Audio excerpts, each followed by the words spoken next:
تو ہارون رشید جو ہیں وہ اپنے تخت پر بیٹھے تھے اور بہلول شاہ آئے. ہارون رشید کے پاس ایک چھڑی تھی، یعنی لکڑی تھی، خوبصورت لکڑی، اس کو گھما رہے تھے اپنے ہاتھ میں. اب ظاہری بات ہے کہ بادشاہ ہے تو اس کے پاس چھڑی بھی اس کی طرح ہوگی، اس شان کی ہوگی، قیمتی ہوگی. کہا آؤ بہلول آؤ، بیٹھو پاس، قریب بیٹھو، مجھے کچھ نصیحت کرو، کچھ سمجھاؤ، لیکن ایک بات کرو، یہ چھڑی پسند آئی آپ کو؟ کہا جی حضرت بہت عمدہ بہترین چھڑی. کہا یہ چھڑی جو ہے آپ کو ہدیے میں دیتا ہوں، اور اس کی شرط یہ ہے کہ یہ امانت ہے میری. یہ امانت ایسی ہے کہ یہ ہدیہ جو ہے آپ کو، آپ سے بڑا کوئی بے وقوف ملے اس کو دے دینا ہے. حالانکہ وہ تو عقل مند تھے لیکن مجذوب مانے جاتے تھے، مجنون مانے جاتے تھے، تو انہوں نے دونوں ہاتھ سے چھڑی لے لی. بادشاہ سلامت چھڑی دیں اور میں نہ لوں، لے لی چھڑی.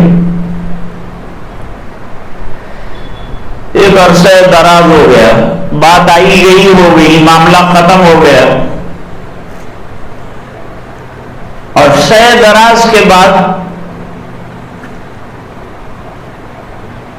ایک مرتبہ بادشاہ بہت بیمار ہوئے اور مرض بڑھ گیا خطرناک حد تک. وبائی مرض نہیں تھا، وہ انڈیویجل ان کو کوئی بیماری لاحق ہوئی ہارون رشید کو. اب ان کے معالج علاج کر رہے ہیں، طبیب دیکھ رہے ہیں، حکیم نبض شناسی کی کوشش کر رہے ہیں. سب دیکھنے کے لیے آتے ہیں، عیادت کرنے کے لیے آتے ہیں، خیر خیریت پوچھنے کے لیے آتے ہیں، خوش کرتے ہیں بادشاہ کو.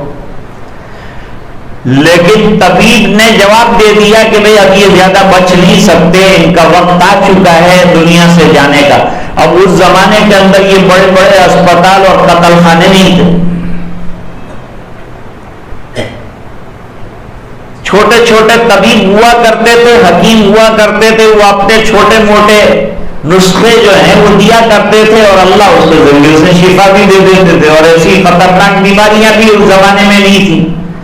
ایک دن بہلول کو پتا چلا تو انہوں نے سوچا کہ اچھا ہے، متنبع کرنے کا وقت ہے، جانا چاہیے بادشاہ کے پاس. جاتے رہتے تھے، لیکن یاد آیا کہ بادشاہ نے ایک چھڑی بھی مجھے دی ہے، وہ لے لی. صاحب چھڑی لے کر آئے، وہ مصلحت تھی، اس حکمت تھی یہ چھڑی لے کر آنے میں. ہمیشہ آتے جاتے تھے چھڑی نہیں لائے، لیکن اب چھڑی لے کے آئے.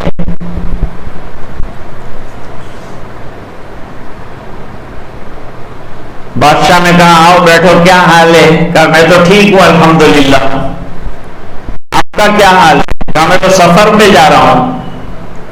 اچھا کہاں کا سفر ہے؟ کہ اللہ کے بندے موت کا وقت قریب ہے، سفر کا مطلب یہ ہے یہ سفر پہ جاتا ہوں. اچھا کس نے بتایا آپ کو؟ کہا سب کبھی یہی کہتے ہیں، زندگی سے نا امید ہو چکا ہوں، جا رہا ہوں دنیا سے. اچھا تو کہا لمبا رہے گا سفر ہے نا؟ گانڈا مانس آخرت کا سفر تو لمبو جو ہے نا، بہت لمبا ہے سفر. کہاں اور کتنے لوگ جائیں گے؟ آپ تو جب بھی سفر میں جاتے ہیں تو گھوڑے ہیں ساتھ، گدھے ہیں ساتھ، بکرے ہیں ساتھ، حیوان ہے ساتھ، انسان ہے ساتھ، قافلے چل رہے ہیں، خیمے چل رہے ہیں، کھانے چل رہے ہیں، ڈیگیں چل رہی ہیں، تاجر چل رہے ہیں. تو ابھی یہ سفر کہتے ہیں آپ بہت لمبا ہے، تو بہت بڑا قافلہ آپ کو لے جانا پڑے گا. کتوں کو لے جائیں گے؟ ارے بے وقوف آدمی، یہ سفر کے اندر کوئی کسی کو لے کر نہیں جاتا، اکیلے جانا پڑتا ہے. اکیلے دنیا میں آدمی آتا ہے تو بھی اکیلا، جاتا ہے تو بھی اکیلا، تو بالکل اکیلے سفر ہے۔ اچھا پھر تو آپ کو سامان بہت لے جانا پڑے گا ہے؟ پہلے تو یہ کہ سب آپ کے ساتھ لوگ ہوتے تھے، وہ سامان سنبھال لیتے تھے، آپ کو زیادہ کوئی پرابلم بھی نہیں ہوتا تھا، لوگ دھیان رکھتے تھے، ملازم خیال رکھتے تھے۔ تو اب ابھی اکیلے جا رہے ہیں تو بہت زیادہ آپ کو گھوڑے گدھے ساتھ لے جانے پڑیں گے۔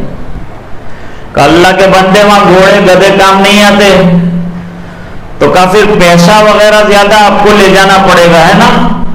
یہ سب حکمت کے ساتھ سوال کر رہے ہیں۔ ارے اللہ کے بندے اکیلا جانا پڑتا ہے تو آپ کو کوئی گائیڈ کی بھی ضرورت پڑے گی، کیونکہ بالکل اجنبی راستے پر آپ جا رہے ہیں تو پھر راستہ تک بتانے والا بھی کوئی ہونا چاہیے، نہیں ورنہ کیسے جائیں گے آپ؟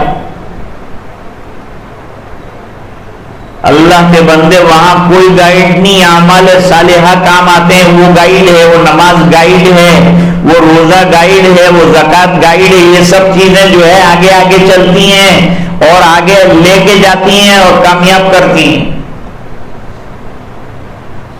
چلو بہت اچھا، ماشاءاللہ سفر کر رہے ہیں آپ، کب آئیں گے واپس؟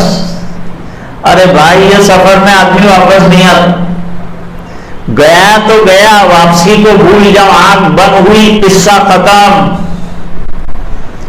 تاریخ ختم۔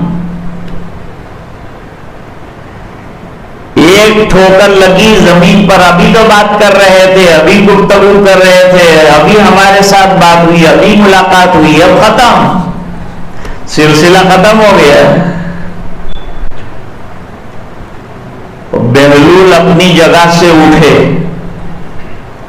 وہ چھڑی کنارے پر رکھی تھی وہ لے کر آئے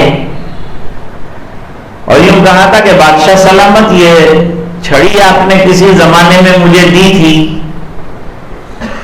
میں نے امانت کے طور پر رکھی تھی، میں نے بہت ڈھونڈا لیکن کوئی آدمی ملا ہی نہیں دینے کے لیے، لیکن آج آپ مجھے مناسب آدمی معلوم ہو رہے ہیں، لہذا آپ کو یہ چھڑی دیتا ہوں۔ کہا میں تجھے بے وقوف سمجھتا تھا، لیکن اب یہ پتا چلا کہ میں بڑا بے وقوف ہوں، اور ہر وہ شخص بڑا بے وقوف ہے جس کو دنیا سے جانا ہے اور دنیا سے جانے کی اس کے پاس کوئی تیاری نہیں ہے۔